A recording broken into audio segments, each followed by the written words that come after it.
Newsfirst at 9. Headlines. Well, hello, very good evening to you and welcome to Primetime News. Live on MTV Sports and Shakti TV, I'm Shahin Jirangpati and these are your headlines. Train accident in Potohara leaves 68 injured, 5 in critical condition. Operation on the Northern Line suspended till tomorrow. Accident to be investigated, says the Superintendent of Railways. Nurses strike action at the Castle Street Hospital for Women inconveniences expectant mothers. Nurses at more hospitals join the strike. Many areas experience heavy rains. 57 families in Chetikulam displaced. Tanha Ratiranga, a cinema creation by Nilendra Deshapriya, receives an international award. And finally, Anuruddha Ratnayaka through to the Lions Cup 2014 finals. Well, those are headlines. We now cross over to the Newsfirst main desk with these stories in detail. Thank you, Shahin. A very good evening, everyone, and welcome to your Primetime News Bulletin. I'm Shane Silva. I'm Minoshi Ratnasekara. Before we start off, let's take a look at this.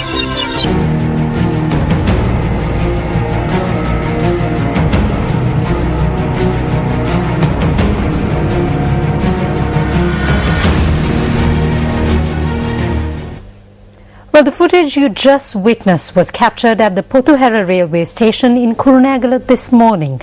The number of injured following the head-on collision between two trains in the morning has risen to 68. The director of the Kurunegala Teaching Hospital says that 5 of the injured are in critical condition. One of the injured is being treated in the intensive care unit of the hospital. The Rajarata Rajina number 86 express train from Vaunia to Mathura and the number 17 Diatakula Intercity Express, which departed from the Colombo Fort railway station at 6:50 this morning, headed for Palay, had collided head-on at the Potohara railway station.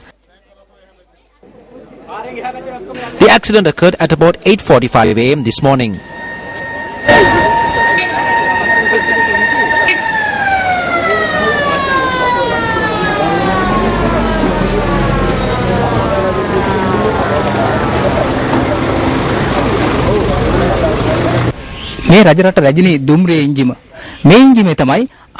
This is the engine of the Rajarata Regina train. Engine 17 of the red-colored train you see there had collided with the Rajarata Regina. Following the collision, the brake chamber of the Rajarata Regina had overturned owing to the pressure and had fallen onto the engine, following which it fell into the marsh behind me. A carriage attached to the train derailed, as you can see here. Our reporter says that 6 children were among those injured. 14 women were also injured in the collision. The injured are residents of areas including Kurunegala, Vadua, Mathale, Tangol, Anuradhapura, Galevela, Nikavalatia and Kalutara. Among the injured were also the engineer of the number 17 train, A.N. Rupasinghe, and his assistant. Meanwhile, our reporter says that the nursing staff of the Kurunegala Teaching Hospital were not on hand at the hospital to receive the injured patients owing to a strike action called for today. However, nurses had reported for duty about half an hour after the accident had occurred. Everyone has come together to help the patients. We are doing the best we can to save the patients. None of the patients have been transferred to other hospitals. General Manager of Railways, BAP R.A. Ratna, also visited the scene of the collision today to make inquiries.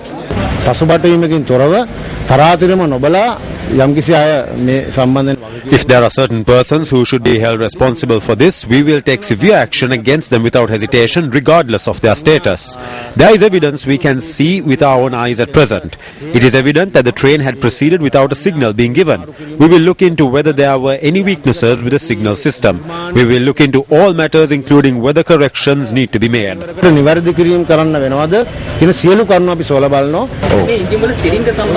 There were statements made regarding the brakes of the engines. Do you think there may have been faults with the engines?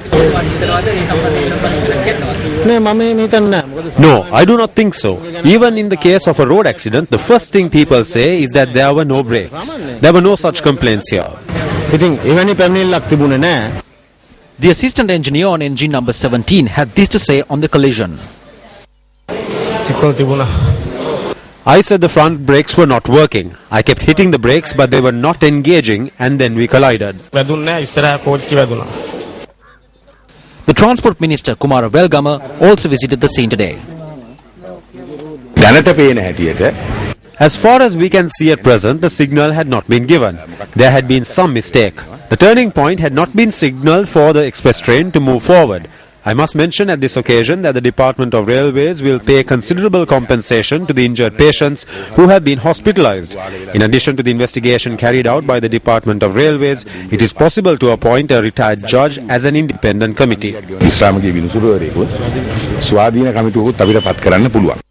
The General Manager of Railways says that services on this line cannot be returned to normal until tomorrow evening.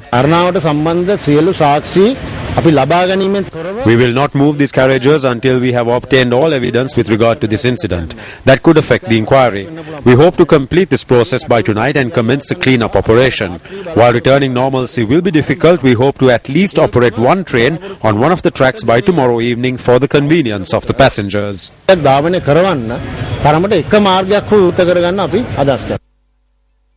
Meanwhile, railway trade unions charged that there was no underguard on board Engine 17 accompanying the guard.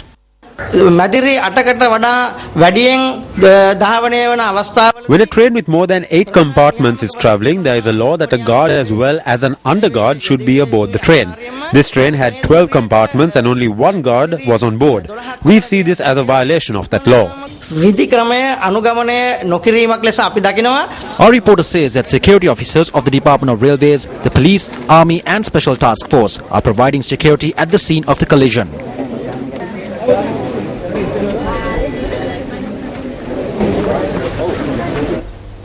Minister of Investment Promotion Lakshman Yapabewardena says that there has been no official announcement that prominent Australian investor James Packer has suspended the Crown project he was to establish in Sri Lanka. The minister made this statement following inquiries made by Newsfirst regarding media reports that the project had been abandoned.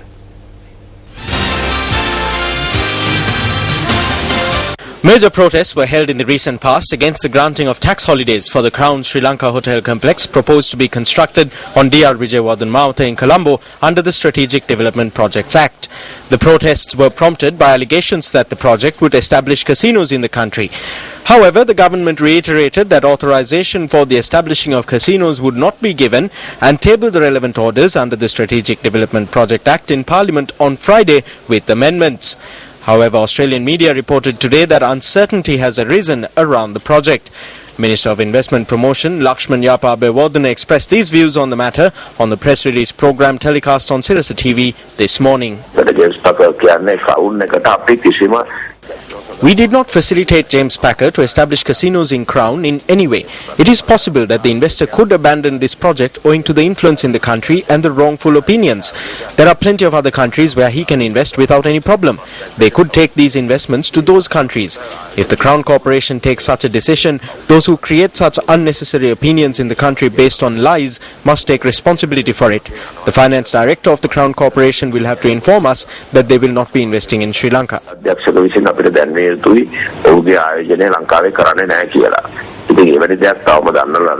James Packer වෙන්න පුළුවන් casino වෙන්න පුළුවන් වෙන මොකක් හරි වෙන්න පුළුවන් ආයෝජකයා සහ රජය අතර Be it James Packer, casinos or anything else, Gazette announcements are released in accordance with agreements struck between the investor and the government, and they are thus provided the promised tax holidays.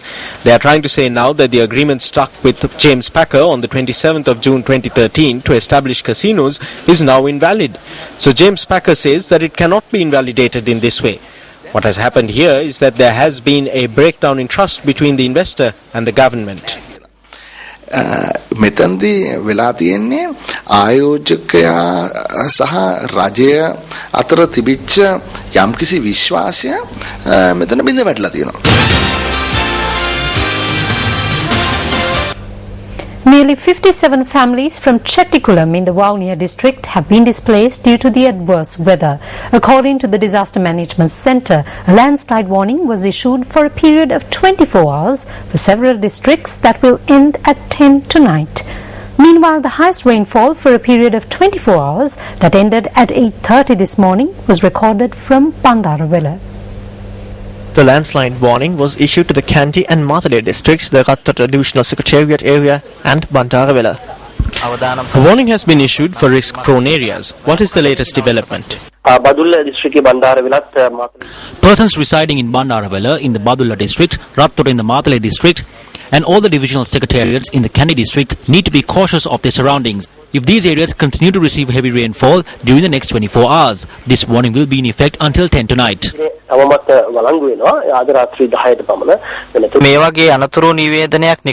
this warning alone be sufficient? Such situations need to be identified early. The people need to be educated on the potential risks. The process will continue. On previous occasions, the Matale and Rattura areas were identified as landslide-prone areas. The people in these areas were inconvenienced. Is the DMC prepared to face any natural disaster? The Disaster Management Centre has joined hands with the 3 armed forces and the police across 25 districts to launch urgent rescue missions. Gale force winds that swept through the Chetikulam area at around 6:30 last evening inflicted damages to a number of houses. The winds, accompanied by heavy rainfall, had lasted for around 2 hours. The District Disaster Management Centre said that 173 persons were displaced as a result of the adverse weather. The DMC said that the displaced have been sheltered at shelters. As a result of the heavy rains in the Polonnaruwa district yesterday, the Dolakanda tank in Dehiyatakandya overflowed. Our area correspondent said that the Dolakanda village was inundated due to the heavy showers. Meanwhile, gale force winds that swept through the Dalukana, Bogasawa and Bimpokana villages in the Dimulagala Divisional Secretariat in Polonnaruwa last evening damaged 18 houses. 1 house in the Dalukana village, 5 houses in the Bogasawa village and 12 houses from the Bimpokana village were thus damaged.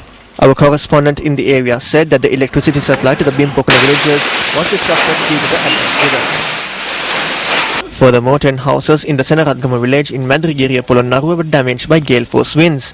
The financial capital of the country, Colombo, received a rainfall of 68.08 millimeters during the 24-hour period that ended at 8:30 this morning. Several low-lying areas in Colombo were submerged as a result of the heavy downpour, while the Bokundara junction on the 120 bus route was also inundated. The Ceylon Electricity Board said that despite many areas receiving heavy rainfall, the water levels at a number of hydropower reservoirs had dropped to 23%. Chairman of the CEB, D.B. Ganegala, said hydropower stations in the country generate 14% of electricity to the national grid. Water levels at reservoirs had dropped significantly as sufficient rainfall had not been received since October 2013. The Department of Meteorology meanwhile said that during the 24-hour period that ended at 8:30 am today, Bandarawela recorded a rainfall of 112.7 millimeters, while Katugastata received a rainfall of 90.7 millimeters. Putlam recorded a rainfall of 86.2 millimeters, while Watmalana received a rainfall of 79.8 millimeters. On a related note, let's now take a look at the weather forecast for the next 24 hours.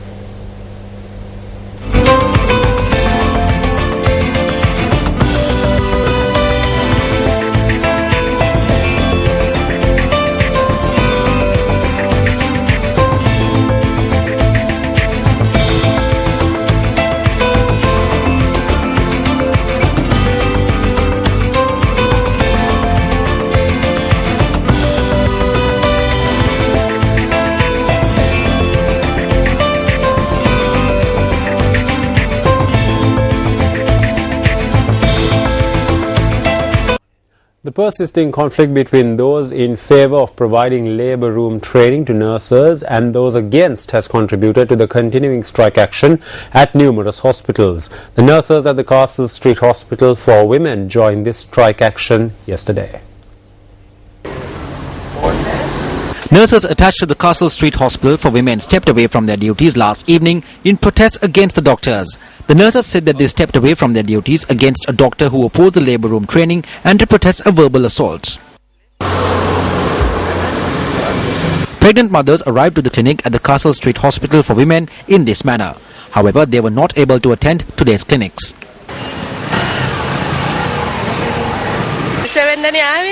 We came here to get registered, but there is no registration. We were turned back. There was not even a notice on display. It was only after we came here that we knew of this. The law is not being implemented properly. If a patient is not cared for during a strike, what is the use of it?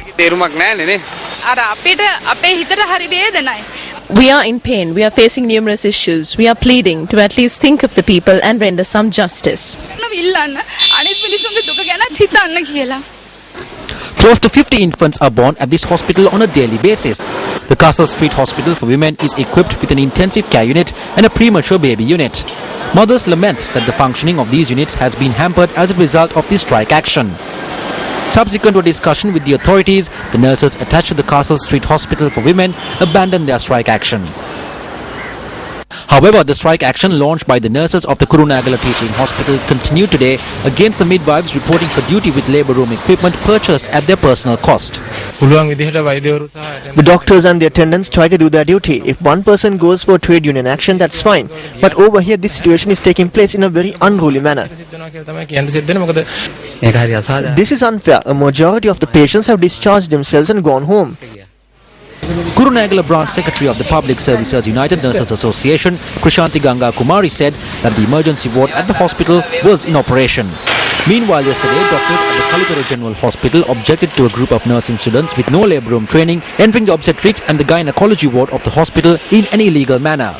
The doctors refrained from their duties except for emergency services and engaged in a strike action that continued today as well. Meanwhile, nurses at the Kuliapitia Base Hospital also refrained from their duties except emergency services today. Nurses at the Dambudeniya and Nikavaratia hospitals too commenced a strike action this morning.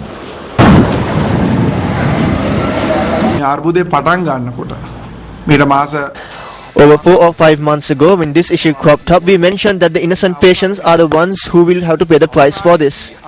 If a tragic incident is reported, that responsibility needs to be taken by the trade unions and the Ministry of Health.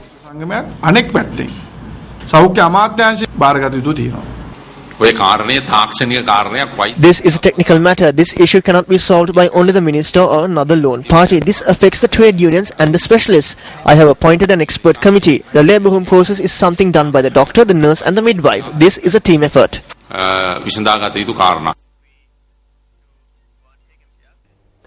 Gabage Basil Prasanna Amarasinghe, witness in the murder trial pertaining to the killing of British national Khurram Sheikh and the rape of his girlfriend Victoria Alexandrova, testified in court today that he had witnessed a dark-skinned individual attacking Victoria on the night of the 25th of December 2011 at the hotel in Tangol where the incident occurred. Taking the witness stand in court today, Gamage Basil Prasanna Amarasinghe noted that he, his wife and child had arrived at the hotel in Tangol on the 23rd and had intended to make a pilgrimage to the Khataragama Devalaya.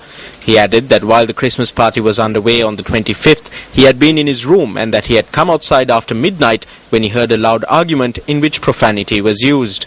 He claimed to have witnessed the attack on Victoria at this point. The witness testified further that the attack was malicious in nature and that Victoria had fallen into the swimming pool. He added that she was wearing swimwear at the time. He further noted that the dark-skinned individual attacked Victoria with an empty bottle when she fell into the swimming pool, adding that these blows fell on the woman's face. The witness added that Victoria had resurfaced at the other end of the pool and upon seeing the fallen Khurram Sheikh had clutched him and wailed, screaming the phrase, "My life." He said that the dark-skinned individual had then assaulted Victoria further along with another individual who was at the scene. He said that Victoria screamed and fell down at this point. The witness, Gamage Basil Prasanna Amarasinghe, added further that he had gotten to know the next morning that Khurram Sheikh was dead.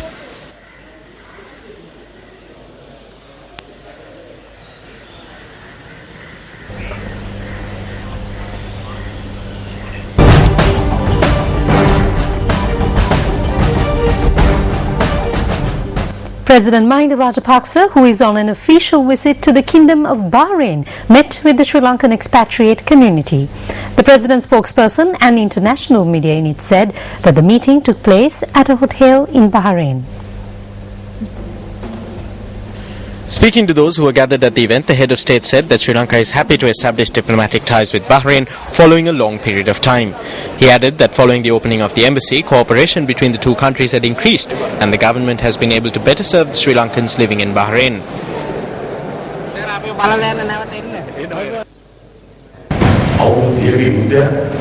Our focus now is to answer the questions posed to us during the final stages of the war that lasted for nearly 3 decades.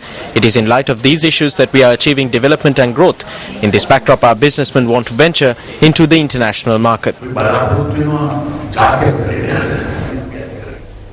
The National Movement for Social Justice met with representatives of the Bar Association of Sri Lanka today. The meeting was held at the office of the Bar Association. During this meeting, the President of the National Movement for Social Justice, Venerable Madhuluave Sobitha, handed over the movement's program to establish democracy and good governance following the abolishing of the executive presidency to the President of the Bar Association of Sri Lanka, Attorney at Law Upul Jayasuriya. The chief prelates too have voiced their opposition to this and have asked that it be abolished. The Cardinal and Catholic Christian leaders too have called for this to be rejected. Now the Sama Samaja and communist parties too are rising against this. The Hello Rumia too is saying the same thing. The amazing factor here is this: in which country in the world do you have a constitution that is rejected by all the people?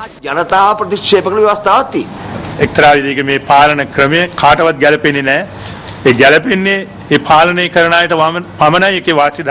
one aspect, this system of governance does not suit anyone today. It is only advantageous to those who do the governing. I believe that today, with the exception of the government, every organization and all the people have come together to stand for truth and justice. I believe that we will also be able to attract those in the government to this movement.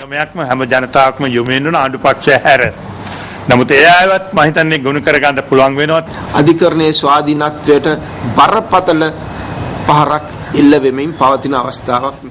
This is an occasion where a severe blow is being dealt to the independence of the judiciary. This is happening through the executive presidential system.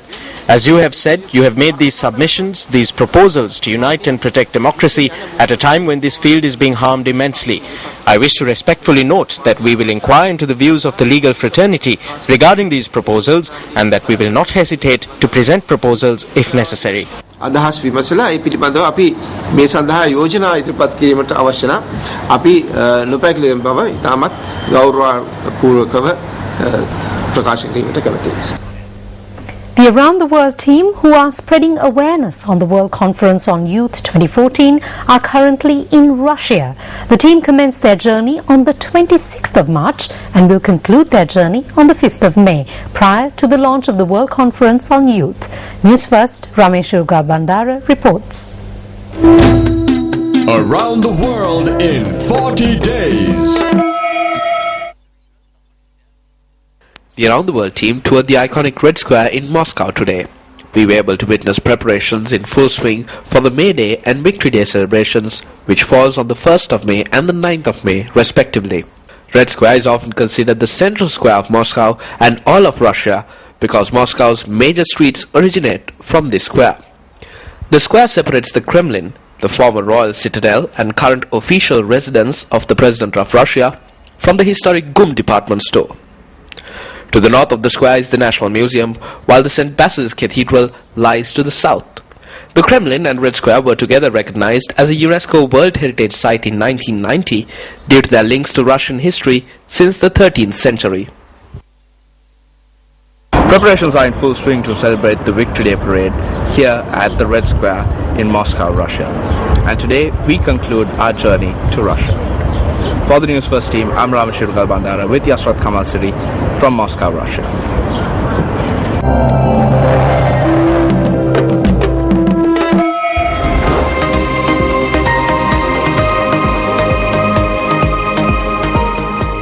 A conference for human resources professionals titled The Future of HR was held in Colombo today.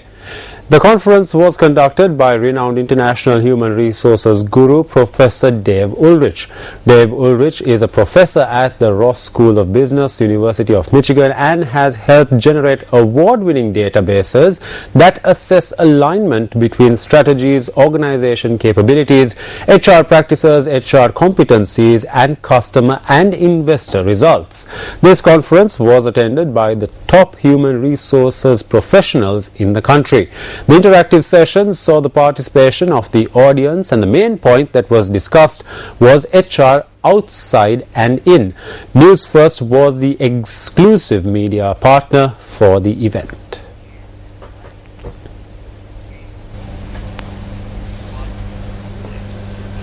Tanha Rati Ranga, which was directed by Nilendra Deshapriya, won the award for the best film at the Shaheb Palke Film Awards. This award was presented at the awards ceremony, which was held in New Delhi, India this evening. Tanha Rati Ranga is a movie which depicts the lives of the people who suffered and were affected in the 30-year-long war in Sri Lanka. The beginning, towards the spirit, towards the soul. It's a story about three friends who embark on an adventurous journey to a land of turmoil and terror. However, they are not aware that this journey towards their dreams will change their lives completely.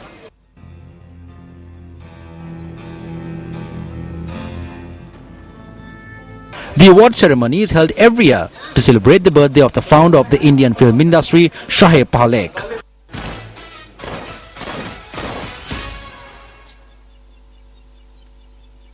During the award ceremony, Anand L. Rai, director of the movie Rajna, claimed the accolade for the best director, while Sanjaya Leela Bansali won the award for the best music direction for the movie Ram Leela.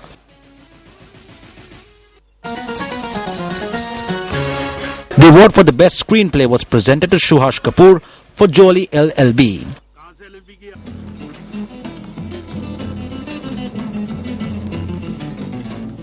The movie was also nominated at the Chicago South African International Film Festival and Kerala International Film Festival and was highly commended by the Global Film Initiative.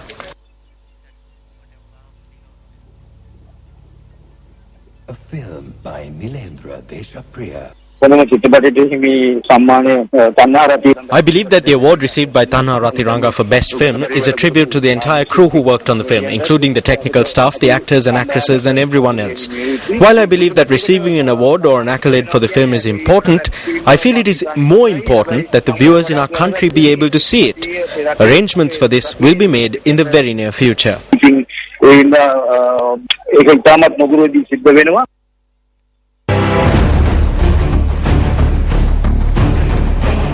The seventh phase of the elections in the world's largest democracy, India, kicked off today amid much controversy, with the Elections Commission of India ordering a FIR, or a First Information Report, to be filed against Prime Ministerial candidate Narendra Modi. Modi is reported to have flashed his party symbol and made a speech at the polling booth in Ahmedabad, where he voted this morning. A total of 89 constituencies in 7 Indian states and 2 union territories went to the polls today. India's ruling Congress party filed a complaint with the Election Commission against Prime Ministerial candidate of the main opposition Bharatiya Janata Party, Narendra Modi, after he flaunted the party's election symbol while addressing media persons in western Ahmedabad city. After casting his vote, Modi clicked a selfie of his inked finger along with BJP's election symbol, the lotus, and also addressed media persons while showing the symbol. Modi stands on the cusp of leading the world's most populous democracy after an election that looks set to make his party the country's biggest. Indian politicians created a storm over the Prime Ministerial candidate's selfie and flashing party symbol after casting his ballot in Ahmedabad city of western Gujarat province. See, Narendra Modi can do anything. He has already assumed himself as Prime Minister of India, but I think the code of conduct is for everyone and for every party and for every leader. He is breaching the model code of conduct by showing the party symbol, and he shouldn't have done that. वो उचित नहीं था, नहीं करना चाहिए था। Bharatiya Janata party उसके प्रधानमंत्री The BJP and its prime ministerial candidate and other leaders are tearing apart the model code of conduct, and the way the Election Commission of India is silent on this matter is questionable. वो संदेहास्पद है। First-time voters lined up outside polling booths in the summer capital of India's northern Jammu and Kashmir state to cast their ballot in a crucial stage of the 9th-phase general election. People in Srinagar city came out in large numbers to cast their ballot for development and progress despite shutdown called by separatists. Security forces were nevertheless keeping a close vigil to protect the voters. Indian politicians participated in the world's biggest democratic exercise on a crucial voting day in the 7th phase of mammoth elections. Candidates from various parties thronged polling booths to decide the country's next prime minister and the fate of over 1.2 billion people. Security and election officials were deployed at thousands of polling booths to ensure a smooth day of polling. Despite scorching heat, voters began queuing up the polling booths across Uttar Pradesh province, including capital city of Lucknow. Indian elections are notoriously hard to call. However, due to the country's diverse electorate and a parliamentary system in which local candidates hold great sway. Voting in the world's most populous democracy, where about 815 million people are expected to cast their votes, is phased over several weeks, ending on the 12th of May. Results are due to be announced on the 16th. Anuruddha Ratnayaka, who represented Sri Lanka at the 2008 Beijing Olympics, made it to the finals of the Lion Cup 2014 in the 52 kg flyweight category today by defeating Kenya's Simon Marling.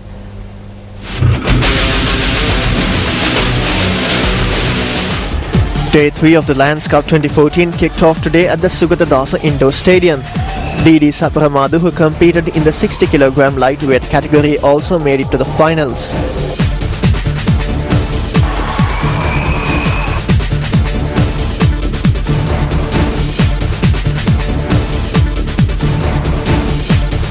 However, Sri Lanka's favourite Manju Wanniyarachchi failed to make it to the finals of the 56 kg bantamweight category as he was defeated by Philippines' Mari Fernandez in the semis.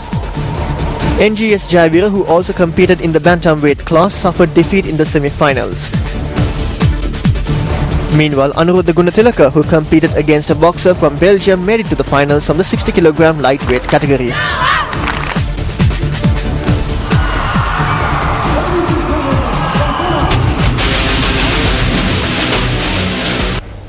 "128 amateur boxers have qualified for round 2 of the Super Fighter, Sri Lanka's first reality sports TV program. The registration for the second round was held at the Sugatadasa Stadium recently. A 2-week residential training camp will be held in Kandy for the contenders who qualified under 4 weight classes. Super Fighter is a joint initiative of MAS Holdings, Newsfirst and the MTV MBC Media Network. With that, we wrap up tonight's edition of Primetime News. For the Newsfirst team, I'm Minoshi Rapasekara. And I'm Shane Silva. Take care and good night.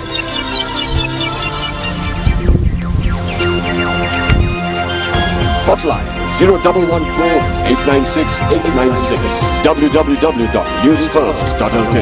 Feedback at newsfirst.lk.